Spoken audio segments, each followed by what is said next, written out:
disc detainers for quite some time. This one in particular has been a pain in my arse. I've only ever picked one before today. And the issue I've been having, I suffer quite badly with arthritis in my thumb, so if I'm using a pick, it's not too bad. But when you're trying to hold a tensioner and then the twisting motion, it's almost like I've got a ratchet in my thumb joints and this bit shakes, and it's all just been a nightmare. I was practically giving up with disc detainers.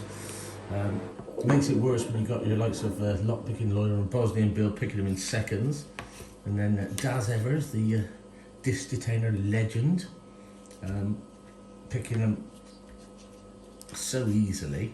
And I've spoken to Daz about it a couple of times, and I watched his video the other day on a few tips and tricks, and my problem is I get it in the lock and literally I just can't hold it steady enough. It just wobbles all over the place, can't get the pick down inside there.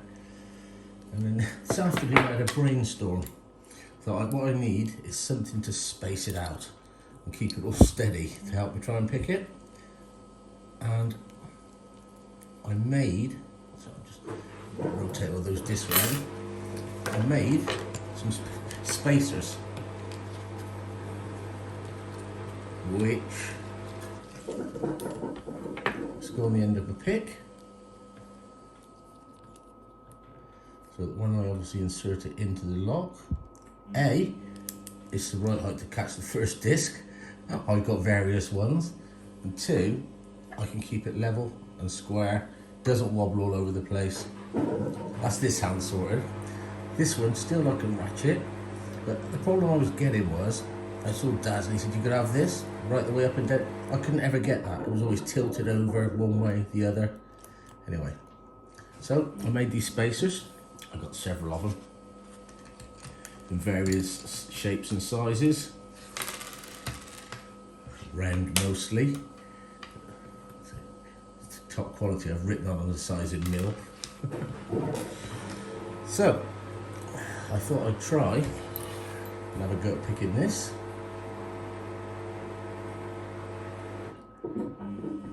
It's still actually quite painful, but I do have the advantage of having a key here. I think it's 6 discs. 1, 2, 3, 4, 5, 6. Actually, it might be 7. 1, 2, 3, 4. 1, 2. But who knows? Anyway, yeah, actually, I think it might be 7. So anyway, we'll get on to disc 1, or 7, depending which way it is. That's not binding at all. So the next one.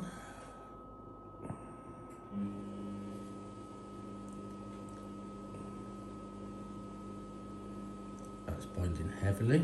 This is the trouble I have, turning the bloody thing. Even with the tension off, it's still hard to turn. Okay. So that's click out of that, I think. I've lost it. That's the other thing I have. Anybody else get lost in these things? So that feels like it's in a game.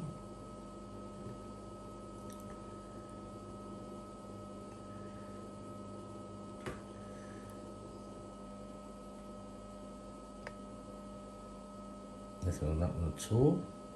So we'll put him back.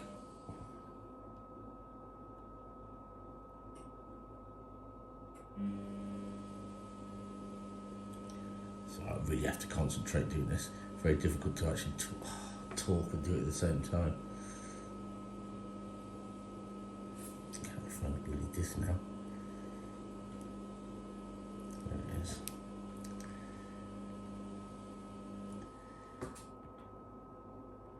Bind him very tightly. Okay, click out that one. And the next one.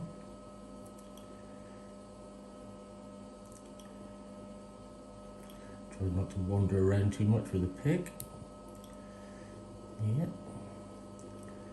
Is that the last one? Yep, I think so.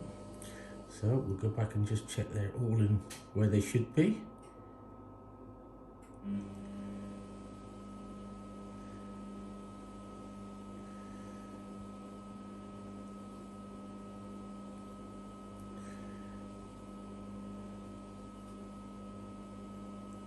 No, that one isn't. That one is now was loose and is now binding.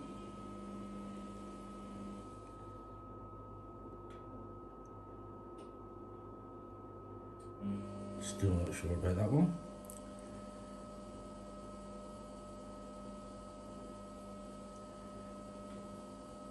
I'm going to try and put it back.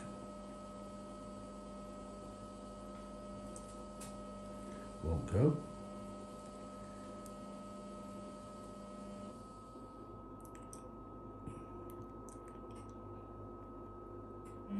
Leaving the tension right off, it won't turn. I don't think it's in the right gate, to be fair.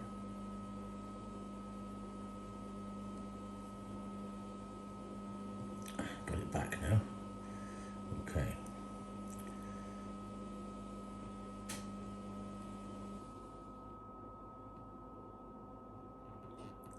Come on. Okay, that feels more like a gate.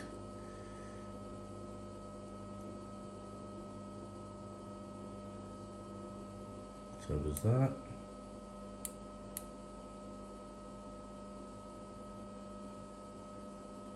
Okay, so let's go right down to the bottom. Just check where we are.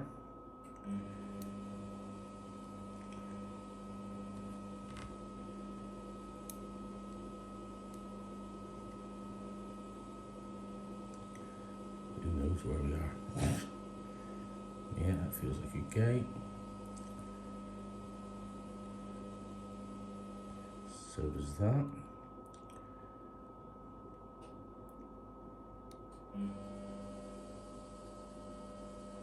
That one does not.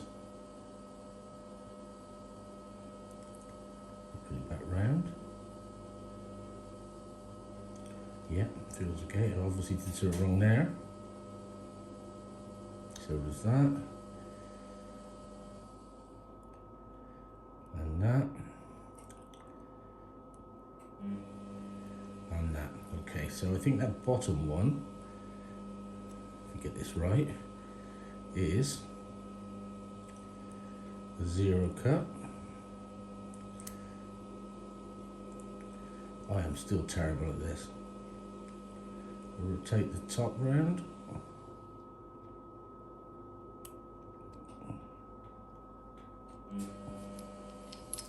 Yeah. There you go. I'm well chuffed with that because I really am terrible. But that's the second time I picked that now. So I'm well chuffed. Can't get the bloody pick out. So anyway, long and short of this is, anybody else is struggling getting position and stuff on the thing, keeping the tensioner still, find some spacers. Or I 3D printed these. It took about 8 minutes each. Not very difficult. Anyway, guys, thanks for checking it out.